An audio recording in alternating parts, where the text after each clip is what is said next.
this is the second part of Dr. Stephen Franks, the pedophile and abuser. So, anyway, he tells me to go upstairs. And I didn't listen to the lady policeman. Maybe today I wish I had. And, well, crap, is it working? Oh, okay. Well, anyway, I go upstairs and I'm crying. Oh my God, I called this, I forget what those things are called. You know, that place where you're stressed out and we need counseling. I called one of those places. And I was telling the lady what was going on and this and that, and I was crying, and I told her what was happening right then and there, and she said, well, stand up for yourself. And I said, I can't. I said, because Dr. Stephen Franks does what he wants to do, and that's just the way it is. And I said, no, I don't want to get hurt again. So, anyway, they're stalking me, that little freak, And then the cops talking to me, trying to. And I didn't mind talking to the police. I was just going to tell the truth. The truth was the truth. Well, I started seeing a psychiatrist because my nerves was on edge real bad. Because they were stalking me, scaring me real bad. And so I went to talk to this doctor and told him what was going on. And I had some proof. And anyway, there was this place called the Priory.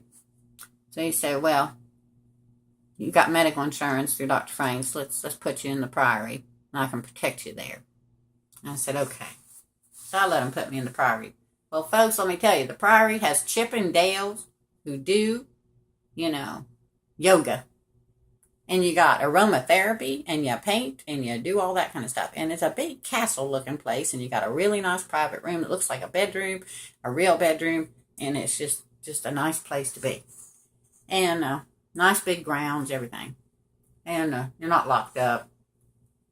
It's for people getting off drugs, nervous breakdowns, all that kind of stuff. So, anyway, I'm in there. And here comes this D.C. Fleck of the Thames Valley Police. And he's questioning me. And I'm trying to tell him the truth. And he's just twisting things and making like I'm lying. And I wasn't lying to anybody. And my psychiatrist was there and the nursing staff in this big room. It was like a living room. It was really big right in the front. And D.C. Fleck is asking me where my car is. My car. Car that my money paid for. Right? And I wouldn't tell him. I was going to keep my stuff, what was mine. What I had left. And so anyway, next thing you know, Stephen apparently was calling the psychiatrist and screaming at him, telling him to drug me and not to let me go into town. Not where the house was, but in the local town, which was an hour or so away, I think, because you had to ride a train to get there. It was a good little distance. And because I would go into the local town with the others, shopping with my credit card and whatever. I was, feeling a little safer because I was away from Dr. Franks, But the town was real close by. I mean, my gosh, you could be there in 5 minutes. It's so close. And so anyway, then Dr. Franks showed up at the Priory, and I was outside because they was having yoga with the Chippendales. And that sick little freak? He accused me of messing with the Chippendale guys. I was just standing there. Really. I'm not a flirty kind of girl anyway, especially after being traumatized. I didn't want to have anything to do with a man. Seriously. Nothing personal. I just didn't.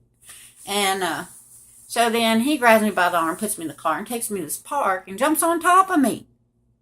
I'm sitting on the ground because, I got tired of standing there in that park. And I'm sitting down. He pushes me over on the ground and gets on top of me. I'm not kidding. And I'm like pushing him off me. I'm like, get off me. What's wrong with you? Get away from me. And so anyway, next thing you know, he calls me at the Priory and says to me, if you come over to the house, I've got things to do with David, which was his son. He said, and afterwards, he said, if you come over to the house, he said, I'll get my solicitor and we'll give you your money, and I'll give you your passport. Well, I'm thinking to myself, well, that'd be great. I'll have my money and my passport, and I'll be free to go where I want. I can get away from him, and then the police will find out their little investigation on it, because I thought they was investigating with that pornographic material from them zip discs, and they'll arrest him, and I'll be safe. That's what I thought that day. So, stupid. Don't ever go back to the predator's house. First rule, folks. And so I went over to the house, got on the train, told my psychiatrist why I was going, and why I was going. And he told me to be careful. And I got on the train, and I went to our house. And I waited around until he got there, and in the house we went. Well, we go to the dining room. Oh, and let me fill you in on this. During the time I was in the Priory, Dr. Stephen Franks was telling Dr. Muhammad, that's his name, and he was telling him that I was delusional, not to believe anything I said, and that he wasn't having an affair, and that not to believe anything I said. That's what he told the psychiatrist. Well, we get in the house, and we're in the dining room, because there's a light on in the dining room. And we go in there, and there's a laptop right there on the table, Stephen's laptop. Right on the screen was a big email. He had her big. He had made her big. And it said, had a wonderful weekend together. Love, Donna. Right? I thought, oh my God. I looked at him and I said, all this stuff you're doing to me because you're now targeting another woman? I said, you got all my money and all my stuff, and you're targeting another one already? I was just horrified. I was so just blown away by the whole thing. And he looks at me and he says, you hate me. She loves me, he said. I looked at him and I said, Stephen, I don't hate you. You're sick. And that was what I said to him. I said, I don't hate people that are mentally ill, that they're sick. Because I don't hate anybody that's mentally ill and sick. Do you? You know, I had nothing but like mixed feelings. I mean, I was just angry, horrified. At the same time, I was just felt such pity because he was so desperate that he had to use women for money and stuff and abuse them when he couldn't get his hands on kids. I'm telling you, honest God. So, I'm still 16 years now, and I have PTSD and all these other mental medical problems, right? So, anyway, when I said that to him, when I showed pity and said, you're having another affair and you're targeting another woman, boy, he got so angry, folks. He got that look on his face, that horrible look. And he grabbed me by my throat like this and had me by the top of my hair, and he dragged me to the kitchen. And then he got a kitchen knife and stuck it right here in my neck. Right like that, straight up. It even had a little pin mark, for the end of the pointy part of the knife up under my neck. And I'm going to kill you, he said. Well, let me tell you something. His kitchen was really small, and I'm really long-armed, as you can see. Look at those arms, and long-legged. Well, he has me wrapped around the neck and that thing up at my knife, and I'm reaching back like this, and I'm I'm knocking things off the kitchen counter, and I managed to get my hand on the kitchen knife. I swung it up under like this, boy, and I pointed, and I had it right there in the chest. And I said, if I'm going to die, you're going to die. And I said, let go of me. And I said it a second time, and I said, let go of me. And I backed up out of that kitchen, and I couldn't get out the front door because he had deadbolts and stuff on the front door. I couldn't get out. Because if I turned my back, he would have attacked me with that knife. So I backed myself up them stairs backwards. I mean backwards. All the way up. And if you saw the stairs, you had a couple of steps, and then I think 1 or 2 steps, and then the platform. Then it turned, and you had all the steps up, and then another platform, and it turned, and it went up. And I got up them steps, boy, and in the bathroom I went, and I locked that bathroom door. But there was a problem, because once I locked myself with that knife in the bathroom door, there was no way for me to get out because it was on the second floor. And I was thinking, oh my God, what am I going to do now? You know.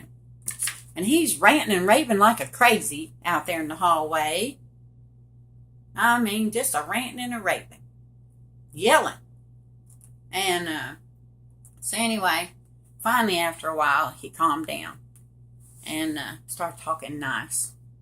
And he told me, look, I'll talk to my solicitor and I'll give you your money and your passport. I swear I will. I said, okay. I said, go to the end of the hall to the office. And I said, and I'll come out. I said, I don't want you anywhere near me. So soon, the floor is kind of creaky. It had carpet, but it was still creaky. And he goes to the end of the hall next to the office. Boy, as soon as I heard him go there, I waited just long enough. I could listen. I had my ear up at the door, you know. I was listening real close. And I bolted out that door, buddy. Down them stairs I flew. It's a good thing I'm long-legged because I could take 2 or 3 steps at a time, and I had that banister. And I mean, I was flying down them steps. And when I got down them steps, boy, I grabbed up my shoes, and I grabbed up my coat and my phone, and out the front door I went, out into the street. And I mean, I kept it going. And got down to the corner, because if you know where number 4 Goldthorpe Gardens was, the house sit on the right, about the midway of the street, because at the end of the street it ended and there was grass. And if you walked over that grass and over the other side, you could get down and there you could get to the grocery store. Because I remember doing that because I had snuck out one day and called the police and tried to talk to a lady police officer at the grocery store in the parking lot. So down I went. Now I called the police. And I mean, I'm going up them streets now. And it's dark. And a police car come. And boy, I'll tell you, I opened that back door and I got right in that police car. I was scared to death. I get to the police station. I'm showing him. I'm like, look at my hair. He was pulling my hair. Look at my neck. Look up under here. And I'm trying to show him what was happening. Well, they're talking to me. Next thing I know, they take me to this room and put me in this room. And I stayed there all night. Well, then they take me to court. And they're charging me with crime. And I'm shocked. I don't know what the hell's going on. You know? Then I find out, and so they said, his phone call came in 30 seconds before mine did. Well, the only reason his phone call came in 30 seconds before mine was because I was too busy running out the front door with my shoes and stuff, and I had to put my shoes on and run at the same time. Right? And then I called the police. And I was quick, too. I mean, I was slapping them buggers on. I just wanted out of there, you know? And so they get me a lawyer. Man's name was Adonis Daniels. And they get me released. Well, I go back to the Priory. Well, then my insurance starts running out. Because you can only be there so many days.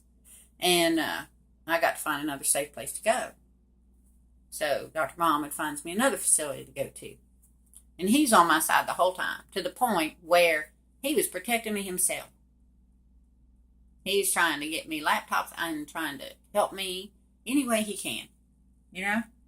And so, next thing I know, I take my laptop and go to the local town, to this other facility, because I need this piece for my computer, and the police arrest me.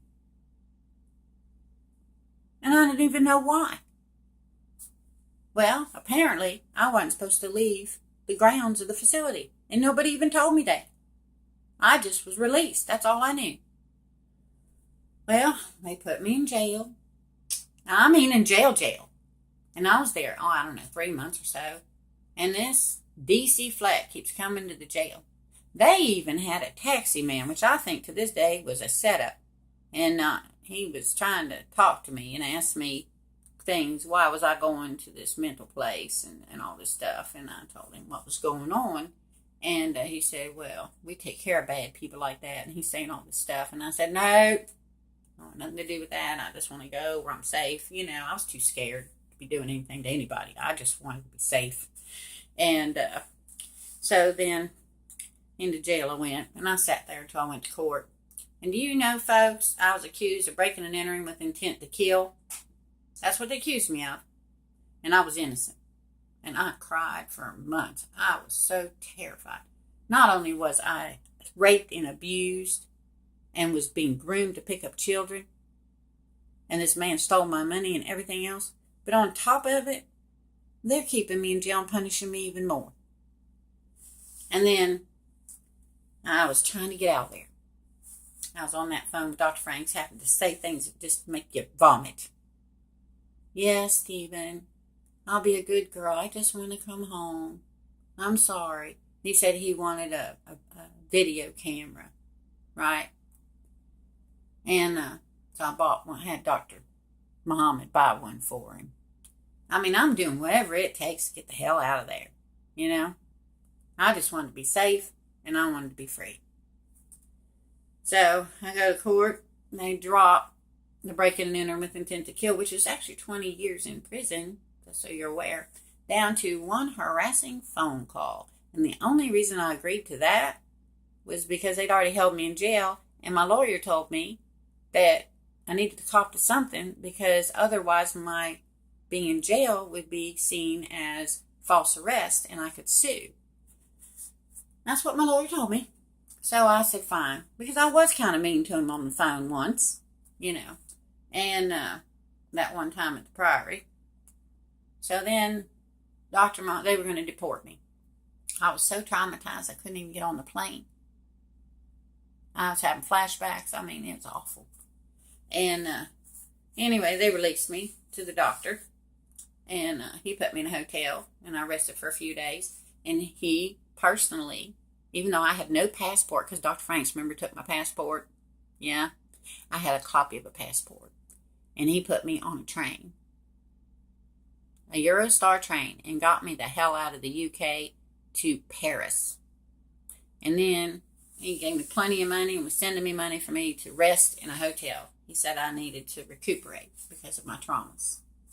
And that I didn't even know what to do with myself, honestly. You know, I'd go and eat something and people was pretty nice there in Paris. They was teaching me French, and I'd walk around at the shops, and I'd go to the Louvre, the art gallery, and things like that. Well, while I was there, Dr. Franks called me. And you know what he said to me?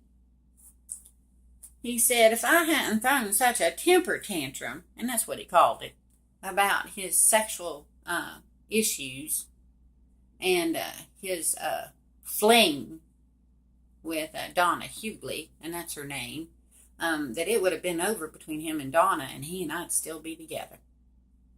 That's what he told me. That's how crazy he is. Yeah? And I said, oh no. I said, you're her problem now. From what I hear, you're now engaged to her. And he said, engagements are meant to be broken, he said. And I said, you're her problem now, not mine. I'm free. I'm finally free of you. And then I traveled on to Spain.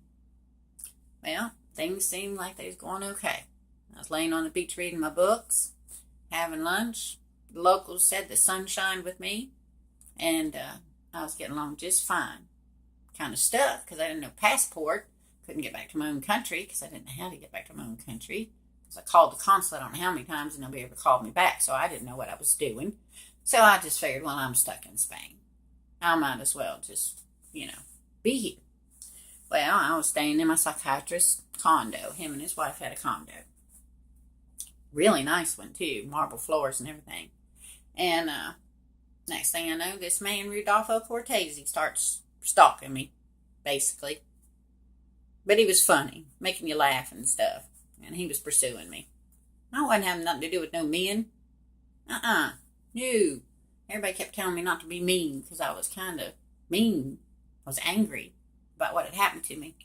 And so anyway, Rudolfo kept messing with me. My girlfriend, I had a girlfriend that was Irish, and her name was Mairead. And she knew what had happened to me. She was the only person I told what had happened to me, because Dr. Muhammad told me not to tell anybody anything about me, just tell them I was from America. So I said, okay. Well, she convinced me to have a little fun. Just have a little fun with him. You don't have to get married. You don't have to commit. Just have a little fun. So I let my guard down. And he's pursuing me, and he's being goofy and all this other stuff, and, running around. We're going out to the port and to the beaches and, and all that kind of stuff. And, well, honest folks, I think that little freak fell in love with me. And, or so part of me anyway. But what I didn't know was him and Dr. Stephen Franks had made a deal with each other. I don't even know how he knows Dr. Franks. Because Dr. Franks is from the UK, right? And this man's Italian. Well, next thing I know, I come home one day, and Rudolpho, they called him Rudy, I catch him in my house going through my computer and all my drawers and my stuff. And and by the way, I was working for a telecommunications company. And I was making money, honey, when I was sleeping. You name it, I was making it. I made a lot of money. And then, of course, Dr. Muhammad was helping me, too. Because I was trying to start my life over. And I was stuck in a foreign country, and I figured I might as well start my life over and work and this and that, and everything would be okay. So I catch Rudolpho searching everything I own. And when I catch him, I'm like, what the hell are you doing? I want to know what he's doing in my house, searching through my things. And then he brings out this newspaper article from Reading, UK. The one that had been posted about me about the breaking and entering with the intent to kill crap. And he starts threatening me. Then while he's standing there threatening me with that, I said, whatever. Do whatever. Nobody's going to believe you, I said to him. He said, yeah, they will. He said, I've got this, and he shows the newspaper article to me. And then he said, I want those discs, he said. And I'm kind of confused at first. I'm thinking, what discs is he talking about? And then he said, you know what I want. He said, I want them discs, them zip discs. And he called them zip discs. Well, the only other time I'd ever known about them zip discs was when I found them in Dr. Franks' file cabinet. And I turned them over to the police. And I looked at them and I said, I don't have any zip discs. And I wasn't about to tell them that I'd given them to the police because, you're not supposed to interfere in a police investigation. As far as I knew, they was investigating. I didn't know any different because nobody told me anything. So I didn't say anything. I just said, I don't have them. And I didn't have them. I wasn't lying. I didn't have the discs. The police had them. So, anyway, sorry. I have diabetes. I have to eat. So, anyway, he says he wants money. And he wants some discs. I kept telling him, I don't have the discs. And so he said, well, so for now, he said, I just want money. And I said, I don't have any money for you to take from me. And I said, I have a business partner and there's nothing I can do about it. And I was talking about Dr. Muhammad. He said, I don't care. He said, I'll tell you when and where. And he said, when I show up, you better have money for me. So he contacted me and he tell me how much money he wanted. $30,000, $50,000, whatever. Well, I'd won a lot of money because they had a casino there. And I was working as a telecommunications company, and I was flipping some diamonds. And I had a good friend that had Bentleys and really nice exotic cars. His name was Jeff. So I'd help him with cars, and he'd pay me out, So here I am trying to keep up with this extortion. Because my life is there. I'm stuck there. I have good friends there. I have an upscale life. I'm happy from that perspective. And, I'm paying $30,000, $25,000, $10,000. Every bit of money I could get. And that was breaking me, folks. I didn't have a money tree or a money pot, but I was making good money. So, that's where it was coming from. And, it was strange, the whole thing. And what was really strange is before he ever blackmailed me, he had taken me, we had gone on a trip to Italy, me and Rudolpho. And he told me this is a jewelry store. And there was all these beautiful Cartier rings and things in there. Beautiful. And he said that he was buying it for a friend, he said. And the lady at the counter said to me, which ring did I like? I said, well, no, that one's kind of pretty, and that one's kind of pretty. I mean, I'm not knowing anything about any rings. I'm just looking. And so then we left. And before I ever caught him going through my things and stuff, he'd actually bought them rings. And he was going to ask me to marry him. Yeah. So I think he was trying to double-cross Dr. Franks because he liked me. Because I'm just me. The same girl that in my life, guys liked me. Because I was always nice to everybody. I always try to be sweet to everybody. And understanding. So, that ring was there at the house because he had given it to me previously. It was still in the box. I didn't really accept it. But, because I couldn't marry and I didn't want to be in a relationship. And then it was after that I found him searching in my apartment for everything. And then that's when the blackmail started. So, it's the truth. Honest to God, it's the truth. And so, anyway, they'd show up in town, Rudolpho would, collect the money, blackmail money. They even followed me because Jeff had me take, I don't know, it's about 40,000 euro, I think. More like I remember. And I needed to change it out. It was big money, big euros, when he needed smaller euros for change. And then he sent me over to get it changed out. Well, as I was walking from my car to get this money changed, Rudolpho shows up. They've been following me. And he punched me in the stomach, was beating me up, and he took the money. He did. And this kept going on.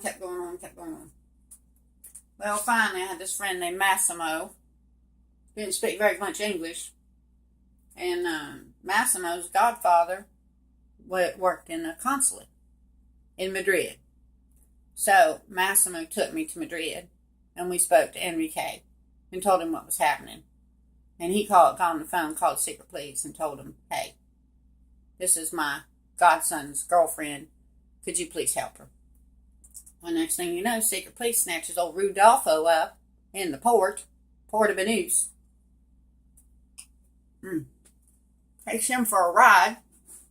And they tell him, you're leaving this country. Get on the plane. You're finished here and don't you go anywhere near that woman. Well, I thought everything was okay. I really did. Because I believed in Enrique and Massimo and them. Them people have been real nice to me. And Astrid and her boutique. She was my friend. I'd gone to her family's weddings. I have a life there.